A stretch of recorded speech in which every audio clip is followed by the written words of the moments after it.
นี่บรรยากาศกะสิประมาณนี้เนาะทุกคนตลาดเซโนของเฮานั่นเองมองจอดรถเนาะทุกคนอันนี่ก็เป็นร้านขายขนมข้าวนมเนาะทุกคนกับกุ้งกับข้าวไปเรื่อยๆเนาะทุกคนสาวน้ำหวานกับบได้ถ่ายตอนนั้นเนาะสาวน้ำหวานสิพาเลาะ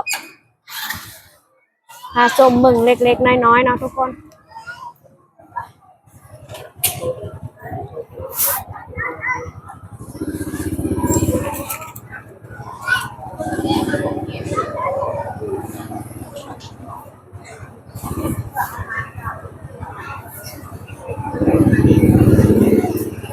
จอดไป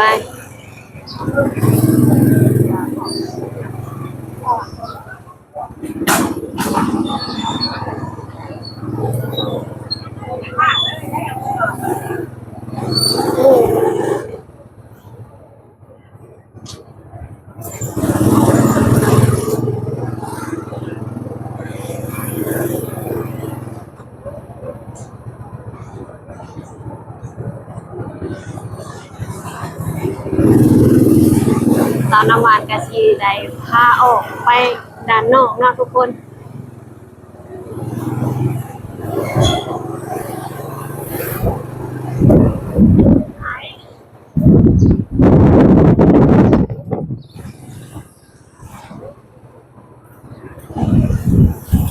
นี่ก็หอดมองคิวรถที่ว่าไปสวรรค์เนาะทุกคนของนี่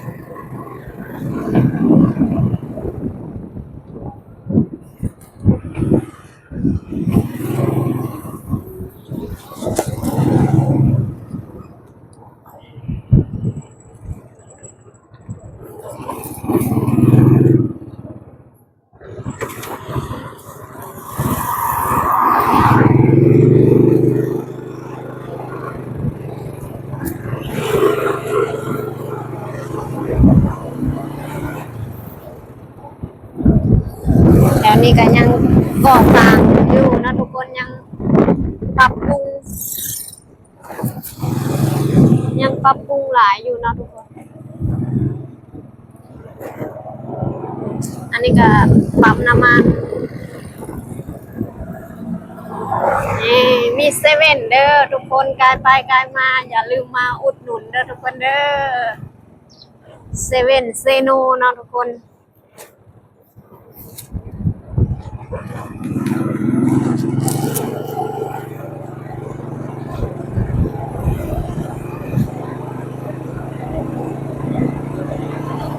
ฮาก็คือลาบสะโฮกเนาะทุกคนสาวน้ำหวานไปเวียงน้อยหนึ่งเนาะทุกคนเนาะสิพาFCทุกคนชมบรรยากาศสองทางไปเรื่อยๆจนกว่าสิฮอดลาบสะโฮกไปแล้วเนาะทุกคนเนาะ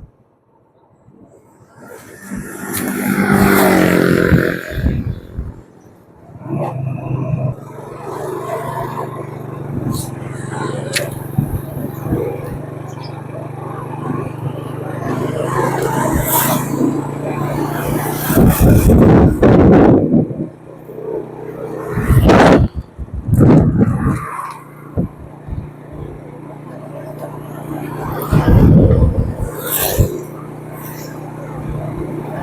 นนี้ก็เป็นโรงงานนิคอนนะทุกคนโรงงานอันกองนั่นเองนะทุกคนนะโรงงานประกอบกอง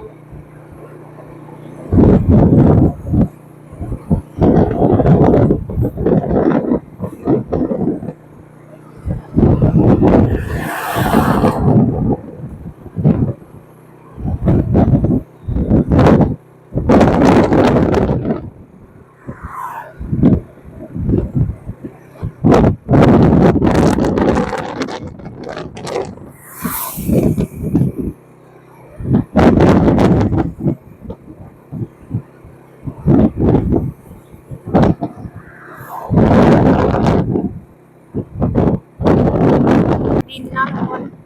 คือจกดินออกเนาะจกขายบ่มันสูงเกินเนาะมันสูงเกินเนาะจกขายพาFC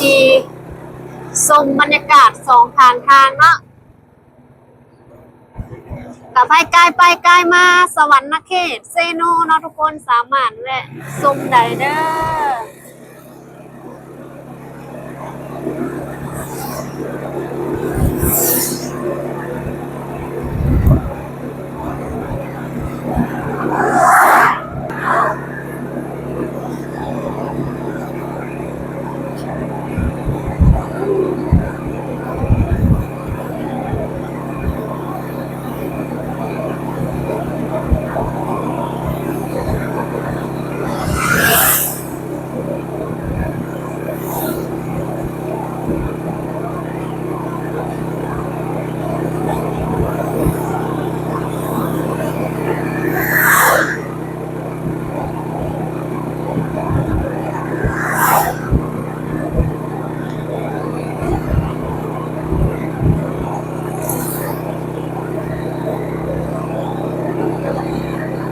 นี่ก็เป็นร้านค้าเนาะทุกคน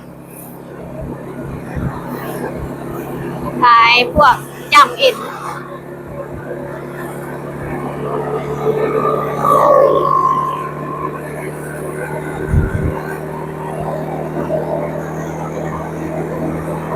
วันนี้ก็อากาศหนาวคือเก่าเนาะทุกคนอากาศเย็นๆแดดก็บ่ค่อยมีปานใดหนาวหรือบ่เนาะทุกคนทางประเทศลาวหนาวมีอากาศหนาวแล้ว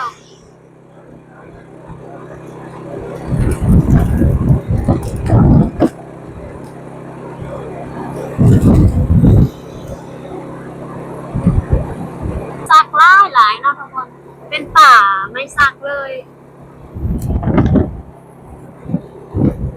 งามขนาด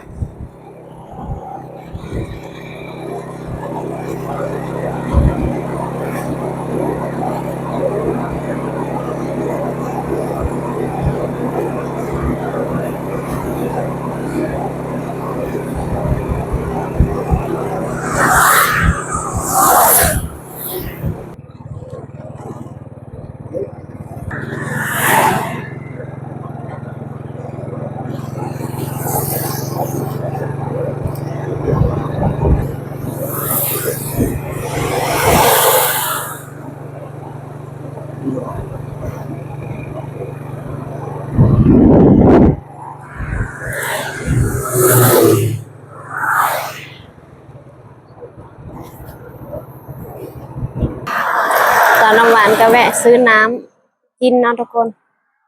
อยากกินน้ำแล้วก็เดินทางต่อเนาะทุกคนเนาะไปกันเลย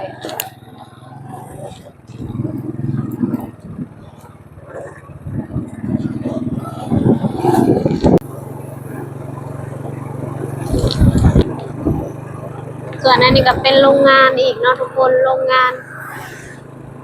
ยาสูบนะทุกคน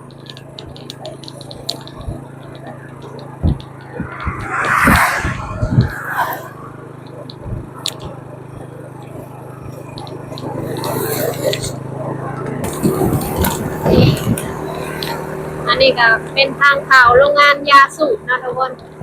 อลังการขนาดเลยแต่กลิ่นยาสูบก็ลอยออกมาข้างนอกเลยเนาะทุกคนนะป้าทุกคนมาเบิ่งมักบวบเพิ่นหน่วยบักใหญ่หนึ่งคนน่ะเพิ่นเอาไว้เฮ็ดแนวพันธุ์จากนี้เนาะทุกคนบักใหญ่เลย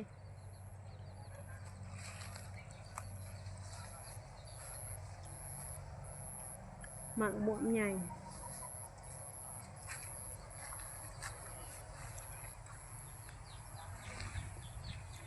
พาทุกคนเบิ่งรอบๆ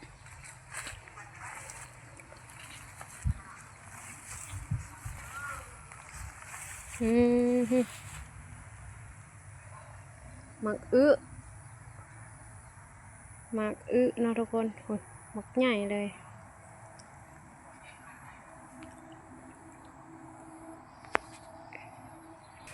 นี่อันนี้หมากยังทุกคนสาวน้ำหวานก็บ่เคยเห็นเป็นหมากหรือเป็นดอกบุคล้ายๆดอกเป็นดอกได้ทุกคนบ่แม่นหมากแต่งามมาลีเนาะทุกคนเนาะ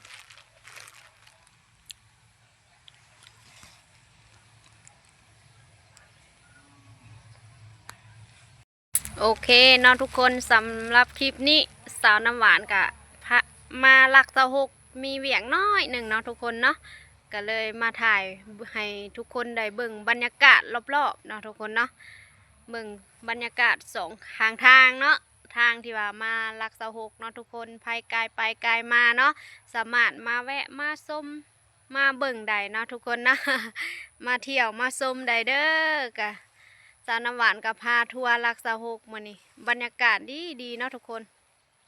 ดันเฮือนเพิ่นนี่ก็มักปลูกต้นหมอกต้นไม้เนาะทุกคนเป็นผลไม้หลากไม้หลากหลายอย่างเลยเนาะทุกคนเนาะกะ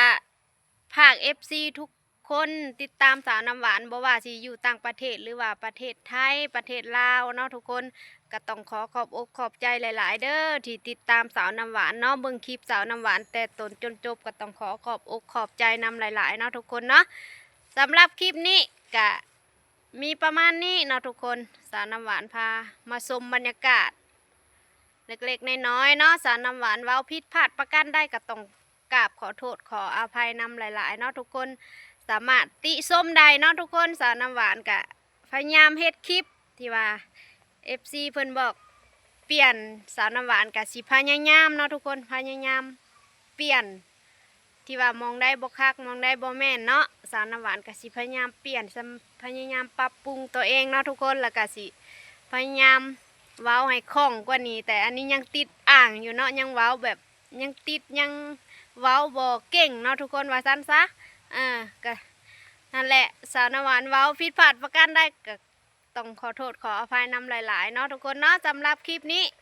กับภาค FC ทุกคนกดไลค์กดแชร์กดติดตามกดซับตะไคร้ให้สาวน้ำหวานเด้อเพื่อ